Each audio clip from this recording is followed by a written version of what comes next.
نمازی کے لیے جنت کے دروازے کھول دیے جاتے ہیں۔ اللہ اکبر! نماز کتنی پیاری عبادت ہے کہ شروع کرتے ہی جنت کے دروازے کھل جاتے ہیں۔ چنانچہ حضرت ابو امامہ رضی اللہ تعالیٰ سے روایت ہے کہ سرکار مدینہ شہنشاہ دو عالم صلی اللہ تعالی وسلم کا فرمان عالی شان ہے کہ بندہ جب نماز کے لیے کھڑا ہوتا ہے اس کے لیے جنتوں کے دروازے کھول دیے جاتے ہیں اور اس کے اور پروردگار کے درمیان حجابات یعنی پردے ہٹا دیے جاتے ہیں، اور حور عین اس کا استقبال کرتی ہیں جب تک نہ ناک سنکے نہ خکارے۔ اگر ناک سے ریٹ گر ہی جاتی ہے تو اسے دامن میں لینے کی اجازت ہے، فرش پر نہ گرنے دیں۔ اسی طرح اگر کھانسی ہے اور کھانسنے پر مجبور ہو جائے اور آواز صاف کرنے کی غرض سے کھکارے تو جائز ہے۔ مومن بندہ جب نماز پڑھتا ہے تو اس سے 10 صفیں فرشتوں کی تعجب کرتی ہیں، جن میں ہر ایک صف 10,000 کی ہوتی ہے۔ اللہ تعالیٰ ان بندوں پر 1,00,000 فرشتوں کے سامنے فخر فرماتا ہے۔ پیارے اسلامی بھائیوں، بے شمار ملائکہ عبادت میں مصروف ہیں، کوئی قیام میں، کوئی رکوع میں، کوئی سجدے میں، لیکن مسلمان نمازی کس قدر خوش نصیبی ہے کہ وہ تمام ہی ارکان نماز ادا کرتا ہے، لہذا فرشتے بھی نمازی کو حیرت سے دیکھتے ہیں، جیسا کہ رب تعالیٰ کا فرمان عالی شان ہے،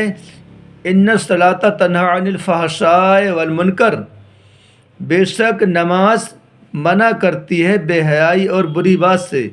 پیارے اسلامی بھائیوں، رب تعالیٰ کا فرمان عالی شان تو یہ ہے کہ بے شک نماز بے حیائی اور بری باتوں سے منع کرتی ہے، تو آخر کیا وجہ ہے کہ ہم لوگ نماز پڑھنے کے باوجود حرام و گناہ ممنوعات شرعی سے نہیں بچتے؟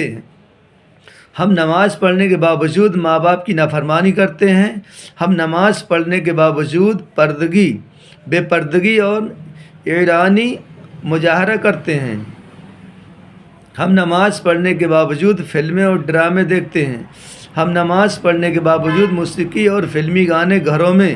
ٹیپ ریکارڈ وغیرہ بجاتے ہیں اور سنتے ہیں، ہم نماز پڑھنے کے باوجود گالی گلوچ اور غیبت، چغلی، فحش گوئی، دل آزاری، لوگوں کی حق تلفی، سود اور رشوت، لین دین وغیرہ گناہوں میں ملوث رہتے ہیں۔